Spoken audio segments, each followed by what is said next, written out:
Saya Lorenza, nomor NIM saya 0205118862. Saya dari Angkatan Hukum 2018. Halo, nama saya Anastasia Citra Anggoro, NPM 0205111829 dari jurusan Hukum 2018. Halo semuanya, perkenalkan nama saya Ida Yutrintan Sari Dewi dari Fakultas Hukum Angkatan 2018 Universitas Pelita Harapan Kampus Surabaya. Perkenalkan, nama saya William Etonia Negara, NPM 02051819 dari jurusan Hukum Angkatan 2018. Perkenalkan, kami dari kelompok 1, kami akan menjelaskan tentang kasus perjanjian terhadap pohon dan ramos. Nah, sebelumnya saya akan menjelaskan terlebih dahulu apa itu pengertian dari arbitrase dan juga penyelesaian sengketa. Dalam pasal 1 angka 1 Undang-Undang Nomor 30 Tahun 1999 tentang arbitrase dan juga penyelesaian sengketa, arbitrase merupakan penyelesaian sengketa perdata di luar peradilan umum yang didasarkan dengan perjanjian arbitrase dan dibuat oleh pihak-pihak yang bersengketa. Dalam perjanjian arbitrase, pasal 1 angka 3 Undang-Undang Arbitrase merupakan suatu kesepakatan berupa klausula yang dibuat oleh para pihak sebelum terjadinya sengketa tersebut. Nah, maka dari itu, suatu sengketa dapat diselesaikan di lembaga arbitrase jika sengketa tersebut didasarkan oleh perjanjian arbitrase. Kelompok kami akan membahas suatu perjanjian antara Tuan Pohan sebagai pihak pertama dan Tuan Ramos sebagai pihak kedua. Perjanjian ini merupakan suatu perjanjian sewa-menyewa di mana Tuan Pohan selaku pihak pertama menyewakan kepada Tuan Ramos selaku pihak kedua, yaitu satu unit pintu toko permanen yang terletak di Jalan Ahmad Yani, nomor 13, Kota Banda Aceh. Perjanjian ini berlaku selama 5 tahun terhitung sejak tanggal 1 April 2020 hingga 1 April 2025.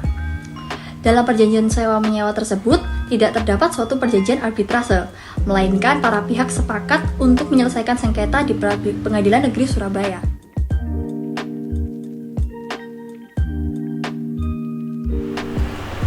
Baik, setelah membaca dan memahami isi dari perjanjian ini, ada pun beberapa perbaikan yang menurut kami perlu dilakukan. Yang pertama, identitas para pihak itu di sini kurang lengkap. Pada perjanjian ini, identitas para pihak hanya sebatas nama, tempat tinggal, dan tempat tanggal lahir. Sedangkan suatu perjanjian itu yang baik jika adanya identitas para yang lengkap dari para pihak sesuai dengan KTP. Identitas para pihak itu bertujuan untuk mengetahui kecakapan dari para pihak yang membuat perjanjian. Hal ini sesuai dengan ketentuan pasal 1320 KUH Perdata. Lalu yang kedua, perjanjian ini terdapat banyak sekali salah pengetikan sehingga membuat perjanjian ini kurang dapat dipahami oleh para pembaca. Suatu perjanjian yang memiliki akibat hukum seharusnya itu memiliki format yang lebih rapi agar mudah dipahami dan tidak menimbulkan sengketa di kemudian hari. Lalu yang ketiga, pada pasal 2 perjanjian ini, harga sewa toko ini menggunakan mata uang US dollar, yang dimana ini melanggar ketentuan dalam Peraturan Bank Indonesia Nomor 17 Tahun 2015 tentang kewajiban penggunaan rupiah di wilayah negara Republik Indonesia. Rupiah merupakan mata uang negara Kesatuan Indonesia yang berlaku sebagai alat pembayaran yang sah di wilayah Indonesia. Maka dari itu, dalam pasal 2 PBI ini menyebutkan bahwa setiap pihak wajib menggunakan rupiah dalam setiap transaksi yang dilakukan di wilayah negara Kesatuan Republik Indonesia. Dalam kasus ini dapat kita lihat bahwa antara Tuan Pohan dan Tuan Ramos melakukan perjanjian sewa-menyewa toko yang ada di Banda Aceh dengan menggunakan mata uang US dollar sebagai mata uang dalam perjanjian sewa-menyewa ini. Perbuatan ini melanggar ketentuan dalam pasal 3 ayat 1 PBI 1715 yang dapat dipidana dengan penjara paling lama 1 tahun dan pidana denda sebanyak 200 juta rupiah sesuai dengan ketentuan pasal 33 UU Nomor 7 Tahun 2011 tentang mata uang Jungto pasal 17 PBI 17 2015. Lalu yang keempat, dalam perjanjian ini tidak terdapat klausula mengenai hak dan kewajiban para pihak. Dalam penyusunan suatu perjanjian, apalagi yang memiliki akibat hukum, harus memperhatikan unsur dalam perjanjian, yakni ada 3. Yang pertama, esensialia, naturalia, dan accidentalia. hak dan kewajiban para pihak ini masuk ke dalam unsur esensialia yang dimana merupakan unsur yang wajib dipenuhi dalam suatu perjanjian. Jika tidak terpenuhinya unsur ini, maka suatu perjanjian itu tidak dianggap pernah ada.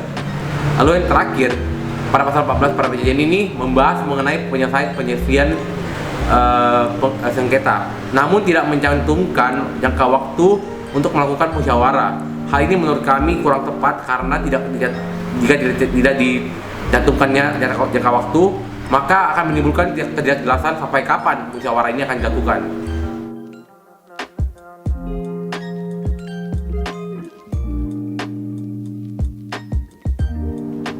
Baik, saya akan menjawab pertanyaan selanjutnya. Dalam kasus ini, posisinya pihak penggugat telah mengajukan gugatan kepada pengadilan negeri dan telah dijawab oleh pihak tergugat. Lalu, apakah pihak penggugat dapat mencabut gugatannya? Jawabannya adalah iya, bisa. Pihak penggugat dapat mencabut gugatan tersebut walaupun telah dijawab oleh pihak tergugat. Dalam hukum acara perdata, apabila proses persidangan belum dimulai, maka pihak penggugat dapat mencabut gugatannya tanpa sepersetujuan dari pihak tergugat. Namun dalam kasus ini, pihak tergugat telah memberi jawaban gugatan kepada pihak penggugat. Nah, jika pihak penggugat ingin mencabut gugatannya, maka harus dengan syarat yaitu atas persetujuan dari pihak tergugat. Nah, hal ini sesuai dengan putusan Mahkamah Agung nomor 1841-Perdata-1984.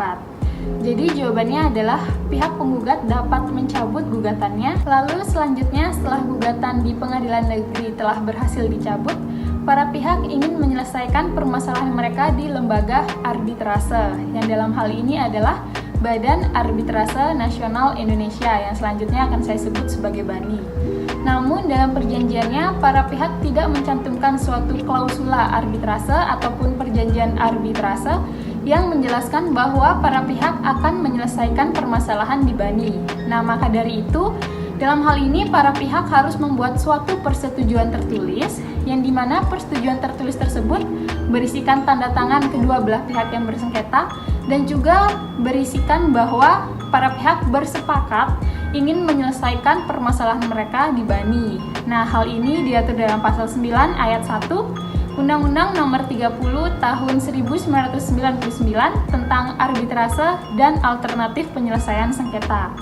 Kemudian di dalam pasal 9 ayat 3 di sana dijelaskan apa saja yang harus tercantum dalam persetujuan tertulis tersebut, yaitu antara lain harus memuat masalah yang dipersengketakan, nama lengkap dan tempat tinggal para pihak, nama lengkap dan tempat tinggal arbiter, tempat arbiter akan mengambil keputusan, nama lengkap sekretaris, jangka waktu penyelesaian sengketa, pernyataan kesediaan dari arbiter, dan juga pernyataan kesediaan dari yang bersengketa untuk menanggung segala biaya yang diperlukan untuk menyelesaikan sengketa melalui arbitrase. Jadi kesimpulannya dalam hal ini, penggugat dapat mencabut gugatannya di pengadilan negeri atas persetujuan tergugat, dan kedua belah pihak dapat menyelesaikan permasalahan mereka di BANI dengan memenuhi syarat-syarat yang ada di dalam pasal 9 Undang-Undang Arbitrase.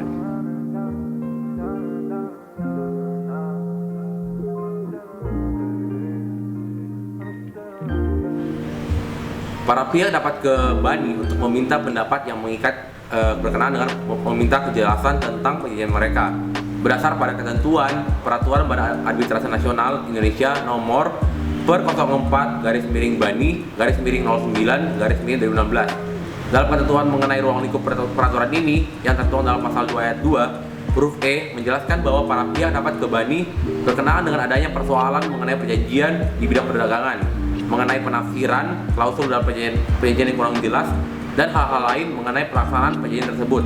Dalam kasus ini, Tuan Pohan dan Tuan Ramos mengadakan perjanjian sewa menyewa toko yang dimana mereka ingin meminta kejelasan terhadap perjanjian mereka kepada BANI, dan ada pun beberapa tahapan yang harus dijalani, yakni yang pertama pra-pemeriksaan. Dalam tahap ini, para pihak dapat membuat perjanjian pendapat yang mengikat, yang pada intinya membuat kesepakatan bahwa pada waktu adanya perbedaan pendapat akan diselesaikan di BANI. Klausul mengenai pendapat ini dapat tertuang dalam klausul penyelesaian sengketa di perjanjian pokok. Namun dalam kasus ini para pihak tidak mencantumkan maka dari itu dapat dilaksanakan melalui membuat perjanjian yang baru yang ditandatangani oleh para pihak. Lalu tahap yang kedua, yakni tahap pendaftaran permohonan. Para pihak mengajukan permohonan pendapat yang meningkat kepada Dewan Pengurus BANI yang memuat nama lengkap dan tanggal lahir dan tempat kedudukan para pihak. Yang kedua, keterangan mengenai jenis perkara. Yang ketiga, permintaan kepada BANI yang diberikan melalui pendapat yang mengikat. Lalu yang keempat, keterangan telah ada perjanjian pendapat yang mengikat. Yang kelima, resume beda pendapat. Yang keenam, salinan dokumen-dokumen yang atau bukti-bukti yang mendukung. Lalu yang keenam, bukti pembayaran biaya pendaftaran permohonan pendapat yang mengikat. Kemudian dalam jangka waktu 10 hari sejak diterimanya permohonan tersebut, Dewan Pengurus BANI harus sudah memberikan konfirmasi apakah permohonan itu dapat diterima atau tidak. Apakah jika pun diterima, maka akan dikirimkan surat konfirmasi beserta undangan para pihak untuk membahas besar biaya pendapat yang mengikat. Di hari yang sama, sekretariat akan mendaftarkan permohonan tersebut ke dalam buku register BANI.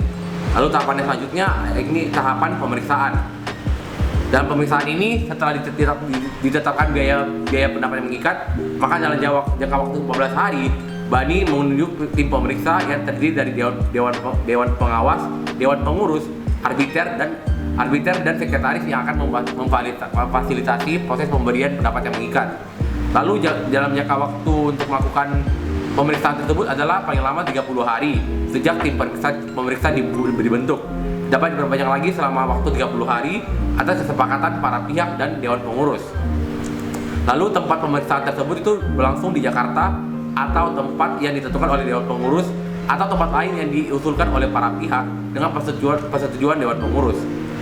Bahasa yang digunakan dalam pemeriksaan ini adalah bahasa Indonesia, kecuali atas persetujuan tim pemeriksa, para pihak dapat menggunakan bahasa lain.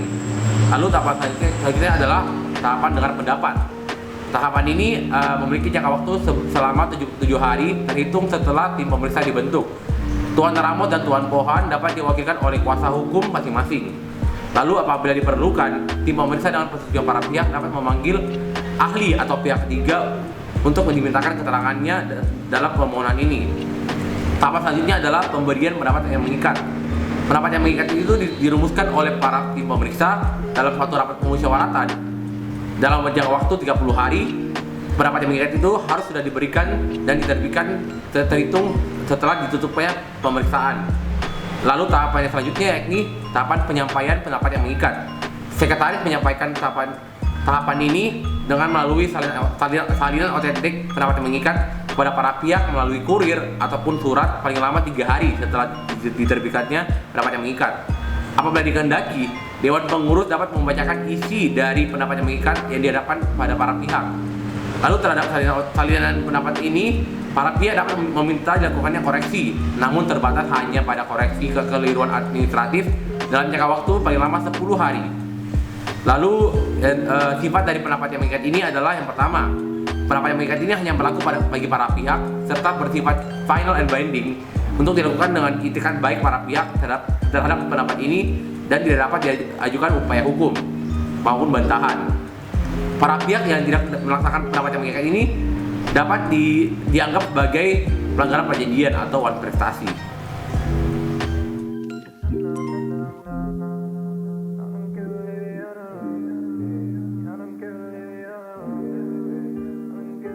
Jadi menurut saya mengenai perjanjian antara Tuan Pohan dan Tuan Ramos adalah masih banyaknya kesalahan.